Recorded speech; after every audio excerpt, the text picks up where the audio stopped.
Oi, pessoal. Hoje à noite a gente vai mergulhar num cantinho bem estranho da história romana. E olha que a Roma antiga já era meio esquisita por si só. Mas e se eu te dissesse que alguns imperadores tinham animais de estimação tão exóticos e mimados que fariam até o gato do faraó parecer modesto? Antes de se acomodar de vez, aproveita para curtir o vídeo e se inscrever. Mas só se você realmente gosta desse tipo de viagem tranquila no tempo. E comenta aí de onde você está assistindo e que horas são. Agora, apague as luzes. Talvez ligue um ventilador para fazer aquele barulhinho de fundo suave. E vamos afundar juntos nessa jornada de hoje. Você caminha por um jardim imperial romano, ainda com cheiro de mármore molhado e folhas de louro. O chão sob seus pés é firme, mas irregular, como se tivesse sido polido por séculos de sandálias e mais sandálias. De repente, um som agudo corta o ar. E não é um soldado. É um pavão. Mas não qualquer pavão. Esse tem penas com bordas douradas e anda com um ar de quem manda mais do que qualquer senador. A luz do fim da tarde bate de um jeito que faz cada passo parecer uma procissão sagrada. E você percebe, esse pássaro é provavelmente mais respeitado do que boa parte do Senado. Esse pavão, dizem, era o animal de estimação preferido do imperador Domiciano. Ou, como alguns o chamavam pelas costas, Domício, o exagerado. Segundo alguns relatos, o imperador ordenava que o pavão desfilasse durante as festas imperiais, e havia até criados responsáveis por perfumar suas penas com óleo aromático. Porque nada diz, glória de Roma, como um pavão cheiroso andando entre bandejas de uvas. Historiadores ainda discutem se as penas realmente eram folheadas a ouro ou se apenas recebiam um pó mineral brilhante misturado com azeite. O que se sabe é que o bicho andava livre pelos corredores do palácio e podia, sem exagero, interromper reuniões importantes com seu grito nada gracioso. Você passa perto de um grupo de figuras importantes, todas tentando fingir que não, estão com medo do bicho. Um senador murmura: "Esse pavão tem mais joias do que minha esposa." Outro responde: "E mais poder também." Reza a lenda que o animal tinha nome, algo como Divinus Pluma ou Rutilus, dependendo da fonte. E embora pareça exagero, há registros de que, ao morrer, Domiciano mandou construir uma pequena estátua em homenagem ao animal, escondida entre colunas de um jardim fechado. Por quê? Bom, os romanos viam o pavão como um símbolo de imortalidade. Havia quem acreditasse que sua carne nunca apodrecia. Um animal eterno era perfeito para um imperador obcecado com sua própria imagem e com a ideia de ser lembrado para sempre, mesmo que por um pássaro com tendências dramáticas. Você segue caminhando pelo jardim e encontra uma dessas esculturas, pequena de mármore branco com detalhes em bronze. O pavão está com as asas semi-abertas, como se estivesse pronto para gritar mais uma vez. E você se pergunta, será que ele gostava disso tudo? Ou só queria ser deixado em paz? Para ciscar, talvez nunca saberemos. Mas uma coisa é certa. De todos os símbolos de poder romano, nenhum é tão absurdamente encantador quanto um pavão dourado que gritava no meio das reuniões do império. E você sorri. Porque não importa o quão poderoso alguém seja, sempre vai existir um animal de estimação mais mimado que ele. Você continua caminhando pelos corredores do Palácio de Mármore, e os ecos suaves dos seus passos se misturam ao som distante de água correndo. Logo adiante, um tanque raso e adornado com mosaicos coloridos reflete o céu rosado do entardecer. Mas o que chama sua atenção não é a beleza da construção, e sim o que nada ali dentro: um crocodilo. Sim, um crocodilo romano. E não em alguma arena de espetáculo ou zoológico exótico, mas como animal de estimação imperial.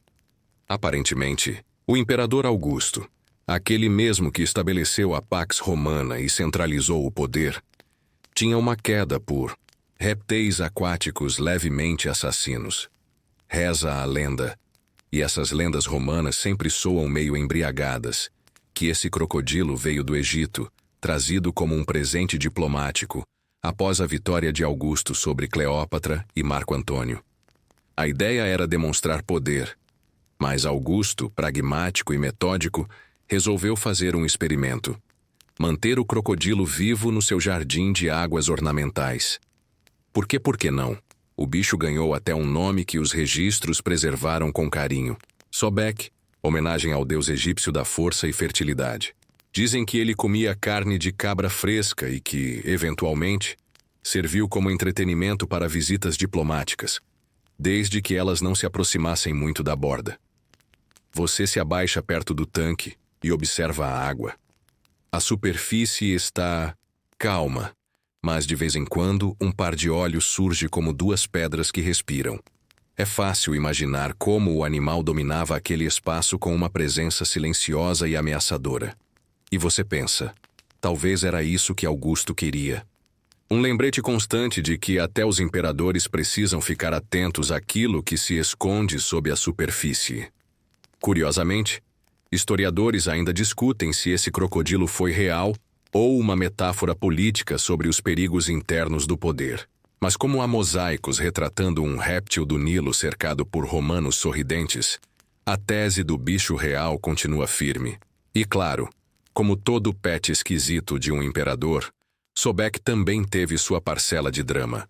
Há um rumor, talvez plantado por algum senador ressentido, de que o animal escapou certa noite e causou pânico nos jardins, antes de ser reconduzido por escravos muito bem pagos e extremamente nervosos.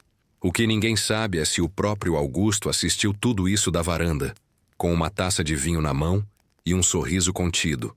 Você imagina a cena: o homem mais poderoso do mundo, relaxando enquanto um crocodilo importado corre atrás de um cozinheiro. A Roma antiga nunca decepciona, e é aí que a ficha cai. Entre estátuas de deuses, colunas grandiosas e banquetes intermináveis, o verdadeiro luxo do império talvez fosse esse: a liberdade de domesticar até mesmo o impossível. Você atravessa um pátio coberto de eras e colunas gastas pelo tempo. O ar cheira a hortelã amassada e vinho azedo, mas há um zumbido curioso vindo do outro lado do muro. Quando vira a esquina, seus olhos se deparam com um espetáculo digno de um delírio. Dezenas de pavões passeiam livremente por um jardim esculpido, suas penas arrastando como túnicas reais no chão de mosaico. Esses não são meros pássaros ornamentais. São os favoritos da imperatriz Lívia Drusila, esposa de Augusto, que acreditava que os pavões tinham alma pura e ligação direta com Juno, a rainha dos deuses. Você se aproxima e vê um deles se empoleirando delicadamente sobre um banco de mármore, como se estivesse prestes a discursar ao Senado. Lívia tratava seus pavões como gente. Eles tinham nomes, tigelas de prata, e, segundo Plínio, o Velho, até um pequeno templo improvisado no jardim, onde os mais velhos eram enterrados com ramos de oliveira e poemas de despedida. Se isso soa exagerado, espere até ouvir que ela encomendou retratos pintados deles para decorar seus aposentos. Nada como ser acordada por um mural de olhos múltiplos e penas cintilantes encarando sua alma. Você se senta sob uma oliveira e observa. Os pavões caminham com a elegância de quem sabe que é visto. E por um segundo, você entende o fascínio. Há algo hipnótico na forma como eles abrem as caudas. Um gesto entre a arrogância e o milagre. Não é à toa que viraram símbolos de imortalidade e realeza. Um tipo de vaidade sagrada, colorida, quase cômica. Curiosamente, apesar de sua beleza, os romanos não consideravam os pavões bons para comer. O gosto era decepcionante. Mas isso não impediu Nero, anos depois, de servir língua de pavão em um banquete só para humilhar um rival. Um prato ruim, um insulto elegante. Ah, e claro, há um debate entre historiadores sobre se os pavões de Lívia realmente passeavam soltos ou se ficavam presos em recintos dourados. A maioria concorda que ela era do tipo que soltaria os bichos só para ver o caos acontecer no chá da tarde. Você fecha os olhos por um instante e escuta o som suave das penas roçando as folhas, como um leque de seda. É uma sinfonia silenciosa, feita de vaidade, saudade e um toque de loucura aristocrática. Na Roma antiga, o ridículo e o sublime caminhavam lado a lado, às vezes com penas cintilantes. Você acorda com o som de algo borbulhando ao longe. Não é sopa nem água fervente. É o ronco abafado de um hipopótamo. Sim, um hipopótamo. E não, você não está sonhando. Está apenas entrando nos Mumuscais, domínios de Domiciano, o imperador que aparentemente confundia o palácio imperial com uma versão sangrenta de Arca de Noé. Domiciano tinha gostos extravagantes. Onde outros tinham cães de caça, ele criava leopardos, avestruzes e, entre os rumores mais persistentes, um hipopótamo importado do Egito. A besta vivia em um tanque construído especialmente nos fundos da Vila Albana, onde era alimentada, com frutas, legumes e, de vez em quando, carne de cabra. Porque, afinal, se você é imperador, por que não dar ao seu hipopótamo uma dieta digna de um gladiador? Você caminha por um corredor decorado com mosaicos de ondas e peixes. Tudo parece feito para agradar o hóspede aquático. Nas paredes, há afrescos mostrando a criatura flutuando entre flores de lótus. É difícil saber se isso era uma forma de culto, uma piada elaborada ou só mais uma excentricidade imperial. Enquanto se aproxima do tanque, sente o cheiro de água parada misturado com mirra. Uma tentativa, talvez, de disfarçar a natureza pungente do animal. Lá está ele boiando como uma ilusão úmida, com os olhos semicerrados e um suspiro grave que mais parece o ronco de um deus entediado. Você pensa, isso realmente é real? Na Roma antiga, os hipopótamos eram lendas, vivas. O povo os associava à força bruta do Nilo, à fertilidade e ao caos primordial. E Domiciano, bem, ele parece ter achado que isso daria um bom mascote. Há quem diga que o bicho foi treinado para abrir a boca ao comando. Outros acham que ele só fazia isso porque estava entediado, o que francamente é mais plausível. Há uma teoria acadêmica, ainda debatida, de que Domiciano mantinha o hipopótamo como símbolo de domínio sobre o Egito. Afinal, controlar um monstro do Nilo seria como dizer: vejam, nem os deuses me assustam. Você se senta num degrau de pedra, observando a superfície da água ondular lentamente. Uma libélula pousa sobre a pele molhada do animal e desaparece num piscar de olhos, engolida sem pressa, como um aperitivo. O hipopótamo volta a dormir. Ou talvez apenas finge. Você decide não descobrir.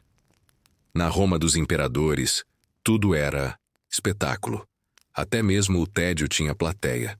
E, às vezes, essa plateia tinha 4 patas presas enormes e um apetite para o absurdo. Você desce uma escadaria em espiral, as paredes decoradas com relevos de pavões e uvas, até chegar a um jardim escondido nos fundos do palácio. É cedo. A bruma ainda toca as folhas com dedos úmidos. E você escuta um som estranho. Um chiado rítmico, quase musical. Ao se aproximar, percebe que vem de uma fileira de grandes jaulas. E dentro delas, cobras. Muitas cobras. Estas não são serpentes comuns. São pitons, najas e até víboras raras da Ásia trazidas a mando de Nero. Sim, ele mesmo, o famoso piromaníaco da lira. Mas antes de incendiar Roma, Nero tinha um outro passatempo curioso. Ele mantinha um teatro de répteis privado. Segundo os registros, Nero ficava horas observando as cobras se moverem, descrevendo os desenhos em suas escamas como música visual. E em um daqueles momentos que definem bem um imperador romano, ele exigiu que fossem alimentadas com pequenos pássaros dourados. Talvez por estética, talvez por pura bizarrice. Você se aproxima de uma das jaulas. Dentro dela, uma enorme piton repousa em círculos preguiçosos, enrolada sobre um cobertor de mármore. Há um copo de vinho repousando em uma bandeja ao lado da jaula. É para ela? Para o tratador? Você prefere não perguntar. Historiadores ainda discutem se as cobras de Nero serviam apenas como distração ou se tinham algum simbolismo religioso. Alguns acham que era uma forma de se aproximar das divindades quitônicas. Outros só conseguem balançar a cabeça e dizer: é o Nero, né?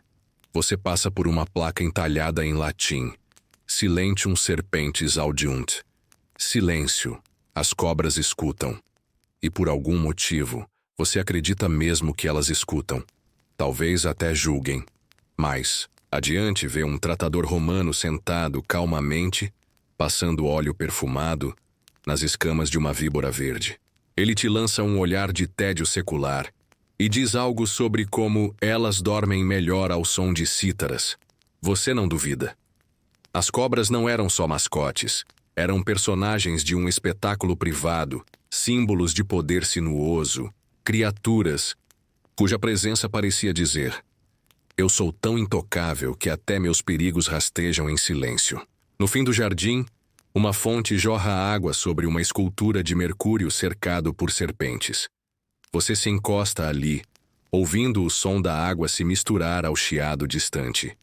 Tudo é lento, morno e vagamente ameaçador, como se o próprio império sussurrasse por entre as folhagens. Você atravessa um corredor escuro com colunas de mármore polido até chegar a uma sala redonda, onde o cheiro de madeira queimada e fruta passada paira no ar. Um guarda sonolento abre a cortina pesada que cobre a entrada, e você imediatamente sente o calor abafado vindo de dentro. No centro da sala, uma gaiola dourada do tamanho de uma carruagem ocupa o espaço inteiro, e dentro dela, um animal inesperado, um urso. Mas não qualquer urso. Um urso treinado, perfumado, com as unhas polidas com uma cera aromática de pinho. Aparentemente este era o presente favorito de Domiciano, o mesmo imperador conhecido por punir senadores com partidas de gladiadores às escondidas. Para ele, o urso era uma mistura de mascote, bufão e guarda-costas. O animal era treinado para se sentar em banquinhos, pegar frutas com delicadeza e assustar convidados inoportunos com rosnados ensaiados. Enquanto você observa, o urso se coça com a serenidade de quem já viu muita coisa. Ao seu lado, uma tigela de tâmaras secas e figos passa despercebida. O tratador entra e murmura. Hoje ele está pensativo. Talvez esteja sonhando com os Alpes. Você não sabe se ele está brincando ou não, mas o urso parece mesmo melancólico. Dado curioso. O nome do animal era aparentemente Júlio. Domiciano o chamava de meu senador peludo nas festas. Historiadores ainda discutem se esse apelido era uma piada política ou uma forma discreta de insultar a própria elite romana, que, sejamos sinceros, não era exatamente conhecida pela humildade. O mais estranho é que havia protocolos escritos para o urso. Horários de alimentação, visitas permitidas, tempos de descanso e até uma harpa tocada à noite para acalmá-lo. Era uma espécie de spa imperial para um animal de 300 quilos com alma de artista e hálito de mosto. Você se senta, num banquinho próximo, ouvindo a respiração pesada do bicho. Lá fora, os sons da cidade continuam abafados pelas paredes de pedra. Mas ali dentro, o tempo desacelera. O urso parece te encarar por um instante. Não com agressividade, mas com aquela calma de quem não precisa provar nada a ninguém. Talvez, no fim das contas, esse fosse o motivo de tantos imperadores terem bichos esquisitos. Não apenas pelo poder de possuí-los, mas pelo reflexo silencioso que encontravam neles. Um urso, uma cobra, um pássaro raro. Todos espelhos de uma solidão, decorada com ouro. Você acorda com um som esquisito vindo de trás da cortina de linho grosso. Algo entre um assobio agudo e o tilintar de sinos pequenos. Quando empurra o tecido, esperando ver talvez outro pássaro exótico ou algum macaco vestido de senador, o que encontra é ainda mais improvável. Uma coleção de cobras. Sim, cobras de estimação. No chão, sobre almofadas bordadas e com tigelinhas de prata para beber leite de cabra, deslizam ao menos 6 cobras diferentes, todas cuidadas com um zelo que você só esperaria de uma avó alimentando seus netos com mingau. Uma delas, uma piton, de cor esmeralda com manchas douradas, está enroscada calmamente num bastão de ébano que repousa ao lado de uma toga imperial. Dizem que essa piton em particular era do imperador Caracalla. Ele a chamava de Silence, o silencioso, e costumava levá-la no ombro durante reuniões mais tensas com generais. Segundo algumas lendas, Silence teria sentido um veneno em um cálice antes que o imperador o bebesse. Claro, há quem diga que isso é pura propaganda póstuma, mas o mito continua. Você observa a cobra lentamente erguer a cabeça, como se estivesse avaliando sua presença, e então a deixa cair outra vez com um bocejo sibilante. É reconfortante de algum modo, como se aquele réptil entediante e longo soubesse mais da vida palaciana do que muito senador ainda em carne e toga. Ao fundo, um escravo adolescente sussurra. Cada cobra tem sua música. Ele aponta para uma mesa cheia de instrumentos de sopro minúsculos e harpas de bolso. Antes de dormir, tocamos para elas. Assim, sonham devagar. Você se pega imaginando. E se cobras realmente sonhassem? Será que revivem seus dias deslizando por mosaicos banhados de sol? Ou será que sonham com o silêncio perfeito, aquele que nenhum humano consegue alcançar? Historiadores ainda discutem se o uso de cobras como mascotes era comum ou apenas um capricho pontual de imperadores excêntricos. Há registros, ou melhor, fofocas em papiros, de que Domiciano também tinha uma, mas que a soltou num jantar só para ver quem gritava primeiro. Você suspira, porque há algo de hipnótico em ver aquelas criaturas deslizando tão suavemente, alheias ao caos das multidões, dos exércitos, das guerras. No fim, talvez o luxo de um imperador não seja ouro nem poder, mas a possibilidade de ver o mundo pela lente preguiçosa de uma cobra satisfeita. E à medida que o dia avança, e as cobras voltam a se enrolar em silêncio sob a sombra fresca das colunas, você também sente o peso das pálpebras começando a cair. O mundo lá fora continua, mas aqui dentro, entre répteis e harpas, o tempo se arrasta com a graça ondulante de Silence. Você está numa sala adornada com tapeçarias de cena de caça, quando escuta uma agitação vinda de um pátio coberto de mármore branco. Ao sair, é surpreendido por uma visão quase absurda. Um elefante pequeno, provavelmente um bebê, mas ainda assim enorme, tentando, sem muito sucesso, brincar com uma bola de couro. Elefantes não são exatamente comuns em Roma, mas quando você é imperador, ou simplesmente próximo de um, e pode importar qualquer criatura viva como se fosse um vaso de alabastro, nada é exatamente incomum. Esse em particular pertencia a Júlia Domina, esposa de Septímio Severo. Dizem que ela o ganhou de presente de um sultão desconhecido do Oriente, e que o tratava como um símbolo de equilíbrio, a força bruta, suavizada pela inteligência. Seu nome era Minimus, o Pequeno, e, ironicamente, ele derrubou mais colunas do que a maioria dos bárbaros. Minimus tinha sua própria criadagem. Um cuidador só para os banhos, outro para os alimentos, um músico que tocava flauta baixa para acalmá-lo, e mais 2 para recolher as consequências naturais de um bicho de 4 toneladas bem alimentado. Você o observa usar a tromba para espantar pombos que tentam roubar seu lanche de tâmaras. Ele bufa, resmunga e em seguida tenta se esconder atrás de um pilar, o que, claro, é cômico já que o pilar não cobre nem metade da largura dele. Há um cheiro leve de lavanda no ar, misturado ao calor da pedra e ao som distante de fontes borbulhantes. E ali, diante desse elefante brincalhão em um império que já matou por muito menos, você se pergunta, o que leva alguém a manter um animal desses como companhia? Alguns historiadores dizem que era pura exibição. Outros afirmam que havia uma intenção filosófica, como se o imperador quisesse mostrar que até as maiores feras podiam ser moldadas pelo amor e pela rotina. Mas há também quem diga que Minimus foi secretamente treinado para reagir a sinais de perigo, como uma espécie de guarda-costas afável.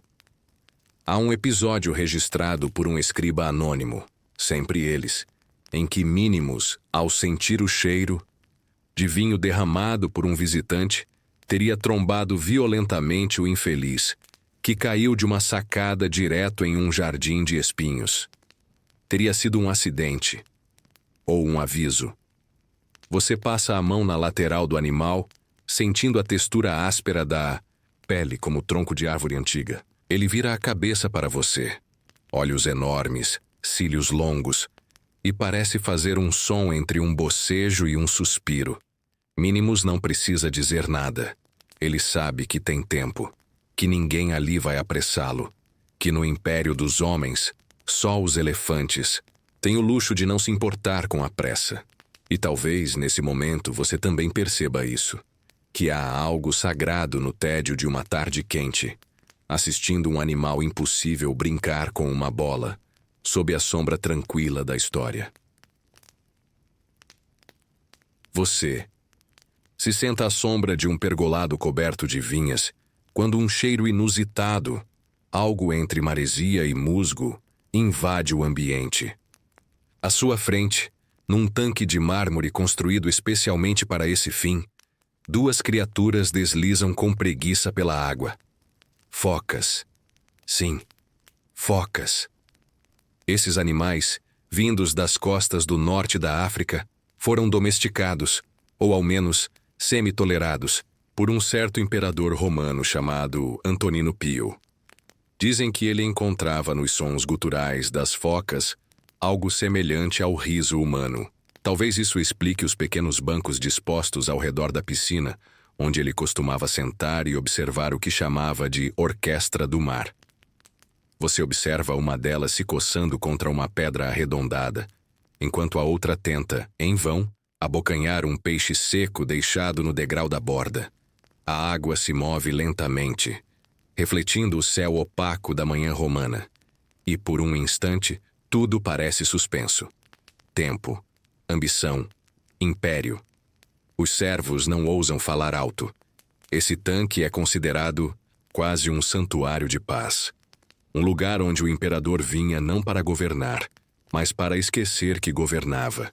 Historiadores modernos se dividem entre os que veem isso como loucura branda e os que acreditam que era uma forma sofisticada de meditação. Uma inscrição em pedra, ainda visível no lado norte da estrutura, diz: "Em silêncio, o mar conversa." Melhor, ninguém sabe se foi escrita por Antonino ou por algum servo inspirado, mas a frase ficou. Você nota que há pequenos brinquedos no tanque, troncos ocos, pedras flutuantes, até uma espécie de argola dourada que as focas parecem empurrar, uma para a outra. Como se no império mais poderoso do mundo antigo, alguém tivesse inventado o primeiro polo aquático entre animais marinhos. O cheiro de peixe seco se mistura com o aroma de lavanda, que vem dos corredores internos. E ao fundo, um escravo canta, baixinho, uma melodia fenícia. As focas o acompanham com grunhidos ritmados. A cena é ridícula e, ao mesmo tempo, de uma serenidade imbatível. Há registros de que o tanque foi ampliado com o tempo, que chegou a abrigar até golfinhos pequenos em uma tentativa desastrosa de treinamento interespécies. Um deles teria mordido um senador. O projeto foi encerrado na mesma semana, mas as focas ficaram. Foram tratadas até a velhice. Quando morreram, receberam enterros simbólicos em urnas de cerâmica, com o nome de cada uma gravado em latim. O mais famoso era Rissu, que significa sorriso. Você encosta o pé na beirada do tanque e deixa a água tocar a sandália. É fresca, limpa, alimentada por um sistema oculto de canalização que os engenheiros romanos dominavam como poucos. Você pensa: construir templos é fácil. Difícil é construir paz. E talvez seja isso o que essas focas gordas, barulhentas e inúteis tenham oferecido a um homem sobrecarregado com o peso de Roma. Uma paz sem palavras. Um afeto sem utilidade. Você boceja. Uma das focas boceja também. Por coincidência ou solidariedade. E por um instante você sente que está em casa. Você caminha agora por um corredor mais escuro, onde o som dos seus passos ecoa entre colunas frias de pedra. No final dele, uma porta se abre para um pequeno jardim interno, sombrio, silencioso, quase secreto. E ali, sob uma figueira antiga, encontra-se uma cena que poderia ser um mito. Um enorme corvo branco, empoleirado com a calma de um oráculo. Não é uma escultura. É real. Suas penas são pálidas como marfim envelhecido, com olhos escuros que parecem analisar cada movimento seu. Um servo o alimenta com pequenas frutas e migalhas de pão, enquanto recita uma oração em grego. O corvo escuta com a atenção de um filósofo. Este pássaro, dizem, foi um presente de um reino distante ao imperador Heliogábalo, também conhecido por suas excentricidades tão vastas quanto seu palácio. Ele acreditava que o corvo era um mensageiro entre mundos. Não entre vivos e mortos como muitos pensavam, mas entre os caprichos dos deuses e os delírios dos homens. Você observa enquanto o corvo cisca devagar, caminha por entre pétalas caídas e recolhe uma moeda que alguém deixou ali. Talvez por brincadeira, talvez por superstição. E então, com um salto quase silencioso, volta à figueira, onde parece cochilar. Ao lado, há uma pequena placa de pedra com inscrições apagadas. Supõe-se que ali esteja gravado o nome do corvo, Albus, o branco. E também um verso perdido, de Ovídio. O mais raro dos mensageiros não é o que canta, mas o que observa. A temperatura neste canto do palácio parece diferente, mais fria, como se o próprio ar respeitasse a presença do animal. Você respira fundo e sente um aroma de folhas esmagadas e incenso velho. O tempo desacelera. Historiadores ainda discutem se o corvo era mesmo branco ou se foi exagerado pela tradição. Alguns acham que era albino, outros acreditam que era uma farsa, tingido com pó de mármore e óleo vegetal. Nenhuma das opções diminui o fascínio, porque de algum modo você entende. O importante não era o corvo em si, mas o que ele permitia que o imperador sentisse. Mistério, controle, magia. Tudo isso condensado em um animal que não obedecia a ordens, mas também não precisava fugir. Você se senta em um banco de pedra coberto de musgo. O som de um sino distante chega até aqui. Talvez do fórum, talvez de um templo. Mas neste lugar, o corvo é rei. E você, por alguns minutos, é apenas um visitante no domínio dele. Ao seu lado, uma criança escrava deixa uma tigela de barro com água fresca. Albus não a olha, mas bebe da tigela assim que ela se afasta. É como se ele soubesse o protocolo. Como se tivesse aprendido os rituais de Roma melhor do que muita gente. A figueira balança com o vento e algumas folhas caem em espiral lenta. Uma delas pousa no seu colo. Você não atira, deixa ali como parte do teatro. E quando o corvo abre as asas, lentamente, sem pressa, você sente um calafrio. Não de medo, mas de reverência. Como quem percebe que, às vezes, os imperadores mais poderosos só queriam um pássaro estranho para olhar em silêncio. Você deixa o jardim do ar, corvo branco para trás e segue um corredor mais amplo, com mosaicos no chão representando cenas do cotidiano romano. Colheitas, caçadas, procissões religiosas. Mas entre essas imagens algo salta aos olhos. Um cavalo com penas ao invés de crina. Um desenho fantasioso, talvez? Não. É um retrato. Um retrato de Incitatus. Você vira uma esquina e entra em um salão onde o som dos passos muda. O piso é de mármore rosado. Um cheiro de flores secas, couro e algo levemente azedo paira no ar. No centro, há um pequeno altar, mas não dedicado a um deus. Ali repousa uma estátua em tamanho real de um cavalo. E logo abaixo dela, uma placa dourada diz: Incitatus cônsul honorário de Roma. A história você já ouviu, ou pelo menos a versão popular. O imperador Calígula, numa de suas mais célebres extravagâncias, teria nomeado seu cavalo como senador. Alguns dizem que foi cônsul, outros dizem que foi só um deboche. Mas ali naquele salão com cortinas de púrpura imperial e flores dispostas com esmero, não parece uma piada. Parece devoção. Você caminha em volta da estátua. As patas do animal estão envoltas em tecido, como se usasse sapatos cerimoniais. Ao lado, sobre uma mesinha de ébano, repousa uma réplica minúscula de um anel de selo. Sim, um anel. Para o cavalo. Porque, aparentemente, Incitatus tinha seus próprios servos, sua própria casa e, segundo alguns relatos, um colar de pedras preciosas. O salão tem poucas janelas, mas uma delas deixa entrar uma luz dourada suave. Ela bate sobre a estátua e parece dar vida ao mármore. Por um momento você quase acredita que Incitatus está prestes a relinchar. No fundo do salão, um mosaico mural representa uma cena ainda mais absurda. Calígula oferecendo uma taça de vinho ao cavalo, que sentado, parece aceitar como um senador em pleno banquete. A arte romana raramente era tão literal, mas ali há algo de inquietantemente sincero, como se alguém realmente acreditasse que isso era digno de registro ou de reverência. Você pensa na ideia de poder absoluto, na linha tênue entre gênio e loucura. Historiadores ainda discutem se Calígula acreditava mesmo naquilo tudo ou se era apenas uma sátira cruel, feita para zombar do Senado, para mostrar que até um cavalo podia governar melhor que muitos homens. Um argumento interessante se você pensar bem. E um tanto atemporal. Do lado oposto da sala, há um mural pintado com tinta quase desbotada. Mostra uma procissão onde Incitatus é o centro, rodeado por músicos, sacerdotes e crianças lançando pétalas. Tudo isso para um cavalo. Tudo isso para mostrar que Roma podia transformar qualquer coisa em espetáculo.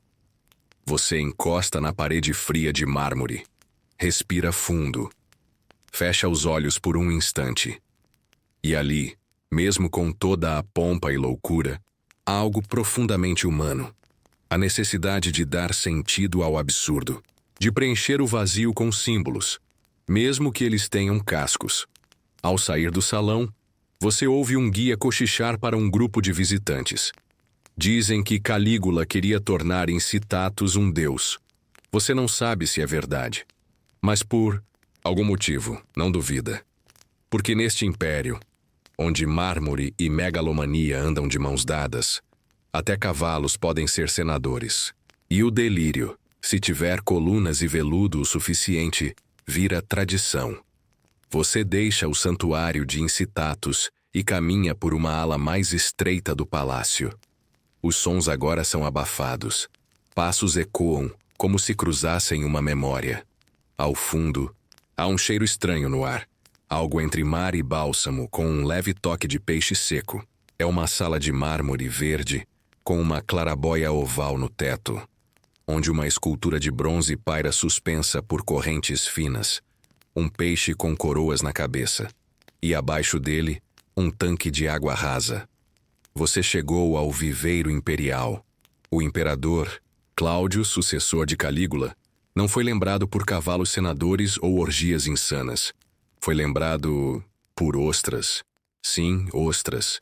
Segundo Suetônio, Cláudio era obcecado por elas, não só como comida, mas como símbolo da fertilidade, da pureza, do império.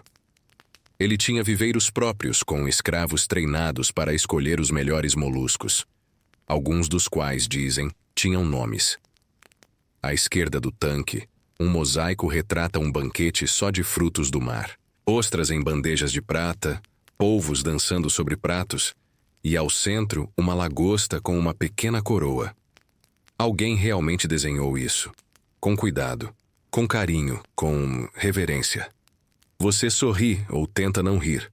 Do lado oposto há pequenas esculturas de peixes ornamentais, todas com olhos de vidro colorido. Alguns dos nomes ainda estão gravados. Lúcius, Áurea, Nereus. Supostamente eram os peixes favoritos do imperador. E não apenas ele. Sua esposa também teria um tanque no quarto com lampreias domesticadas. Isso mesmo, lampreias. Criaturas que parecem minhocas gigantes com dentes. Um tipo de pet inusitado. Historiadores ainda discutem se Cláudio realmente nomeava suas ostras ou se era exagero dos cronistas. Mas uma coisa é certa. Ele investiu tempo, dinheiro e reputação na criação de viveiros reais, supervisionando pessoalmente a qualidade das ostras servidas nos banquetes. Hoje em dia, isso pareceria uma obsessão gastronômica refinada. Na época, parecia um passatempo de um homem solitário, tentando manter o controle sobre algo, qualquer coisa. Você se aproxima de uma pequena urna de vidro protegida por correntes. Dentro, há uma pérola deformada, acinzentada com uma inscrição: presente do mar ao imperador. Não há como saber se é real, mas alguém quis que você acreditasse nisso. E você acredita, ao menos por um instante. Ao lado da urna, há um poema escrito em latim, supostamente escrito por um cortesão. Ela brilha, mas não canta. Não voa, mas dança. No império dos moluscos, ela é rainha. Talvez tenha sido uma brincadeira. Ou talvez não, porque no Império Romano, a linha entre política, poesia e peixe era tão fluida quanto os próprios viveiros. E tudo era motivo para ser entronizado. Você se senta por um momento à beira do tanque. Um dos peixes ornamentais passa, deslizando como se te estudasse. É curioso pensar que, para muitos imperadores, a companhia silenciosa de um animal exótico dizia mais que 1000 discursos no Senado. Ao longe, uma fonte murmura. Você se levanta, segue o som. Porque no palácio dos imperadores, até as ostras tinham segredos. E no império mais poderoso da antiguidade, nem o silêncio era de graça. Você segue adiante, guiado pelo som da água corrente. A fonte que sussurrava agora se revela por inteiro. Um jardim interno, cercado por colunas coríntias e bancos de pedra cobertos de musgo suave. No centro, uma escultura representa a deusa. Diana cercada por animais, cães, cervos, aves. Mas é uma criatura no canto que prende sua atenção. Um pequeno babuíno, talhado em mármore negro, com olhos incrustados de âmbar. E ao seu lado, um mosaico parcialmente desbotado. O imperador, Adriano, e um crocodilo, sim, um crocodilo, Adriano. O mesmo que mandou construir um muro inteiro na Bretanha para manter os bárbaros longe, também era fascinado por animais egípcios. Durante suas viagens ao Egito, que ele considerava o coração místico do império, Adriano teria recebido como presente um jovem crocodilo domesticado. Segundo algumas fontes, o animal era mantido em um pátio com água corrente e era alimentado com peixes vivos trazidos do Nilo. Outros dizem que o crocodilo era apenas uma alegoria, representada em estátuas e amuletos. Mas existe uma carta onde Adriano menciona: meu guardião de dentes afiados que dorme ao sol. Historiadores ainda discutem se isso era literal ou só metáfora para algum oficial mais carrancudo. Você caminha pelo jardim, observando outros.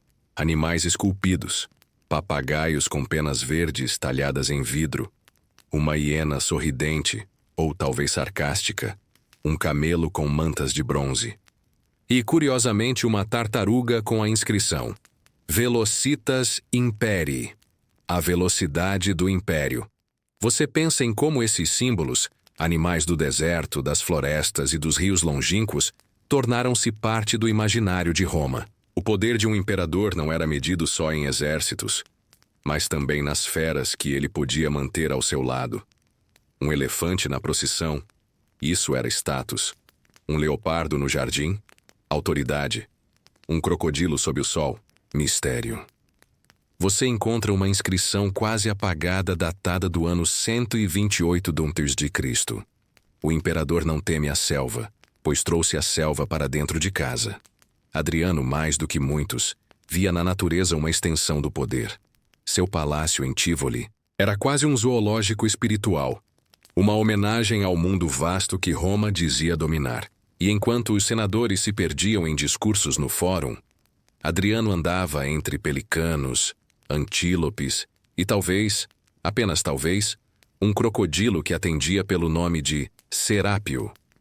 Você se senta novamente, próximo de um canteiro onde crescem flores egípcias. O ar tem um perfume leve, de mirra e jasmim. É fácil imaginar o imperador aqui, em silêncio, contemplando seus animais enquanto o mundo ardia nas fronteiras do império. O sol se move. A sombra da escultura de Diana se alonga. E você percebe algo curioso. Talvez para alguns imperadores, a única coisa mais reconfortante que controlar legiões era alimentar um animal estranho e vê-lo viver em paz. Como se isso, só isso, já fosse uma vitória silenciosa contra o caos do mundo. Você atravessa um corredor estreito, onde o som dos seus passos parece abafado pela tapeçaria grossa nas paredes. Ao fundo, uma nova sala se abre. Desta vez, com um teto mais baixo e vigas de madeira entalhada. No centro, uma mesa longa com desenhos circulares, quase como calendários ou tabuleiros. E pendurado na parede, o retrato em mosaico de um imperador com olhos muito atentos. Caracalla. Sim, ele mesmo. Famoso por sua brutalidade e por instaurar o caos na linha sucessória dos imperadores. Mas há algo nesse retrato que não combina com a imagem habitual do tirano. Uma criatura pequena repousa sobre seu ombro. Um gato, de pelagem listrada e olhos dourados como moeda. Segundo relatos curiosos, Caracalla teria desenvolvido um estranho afeto por felinos domésticos. E não qualquer gato, mas sim um gato asiático que teria vindo da Armênia como presente de um embaixador. Ele o teria batizado de César, e dizem que o animal era o único a quem Caracalla falava sem erguer a voz. Você anda pela sala e encontra pequenas tigelas de cerâmica decoradas com figuras felinas. Gatos brincando com pergaminhos. Gatos caçando ratos dourados. Até mesmo gatos sentados em tronos minúsculos. Um deles traz a inscrição: Amicus Fidelis, Oculus Apertus. Amigo fiel, olhos abertos. Historiadores ainda discutem se essas representações realmente pertenciam ao tempo de Caracalla ou se foram reinterpretadas depois, numa tentativa de suavizar sua imagem. Afinal, quem esperaria que um dos imperadores mais temidos de Roma passasse horas acariciando um gato no colo? Você sorri, porque claro que isso faz sentido. Mesmo os mais implacáveis buscam companhia, e nada mais simbólico do que um gato, independente, elegante, misterioso. Um animal que não se curva, não obedece por medo, mas apenas por escolha. Talvez Caracalla tenha visto nisso uma espécie de espelho, ou talvez apenas gostasse de ronronos. Na beira da sala, você encontra um pedestal com um diário reproduzido, em placas de mármore. Num trecho lê-se: Hoje César dormiu sobre meus mapas de campanha. Não o movi. Outro. Um senador sugeriu que ele fosse retirado da Assembleia. O senador não voltará a sugerir nada. Você passa os dedos pelo mármore frio, tentando imaginar esse homem cercado de intrigas, aço e conspirações, parado no meio de tudo isso tentando não acordar um gato dormindo. A ironia quase te faz rir em voz alta. Ao lado do pedestal, há uma pequena almofada bordada, desgastada, quase sem cor.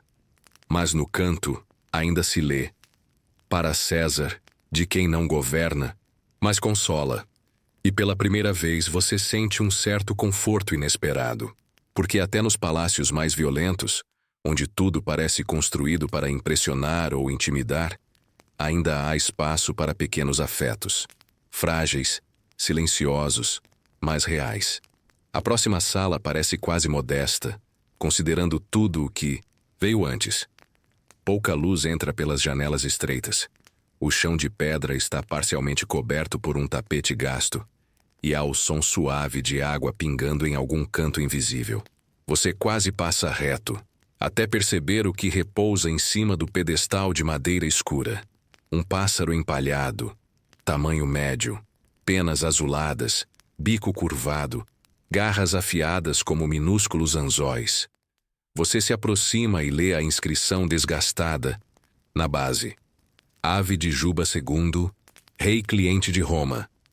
Juba II, aquele monarca da Mauritânia criado em Roma como pupilo do próprio Augusto, casado com uma das Cleópatras e obcecado por zoologia.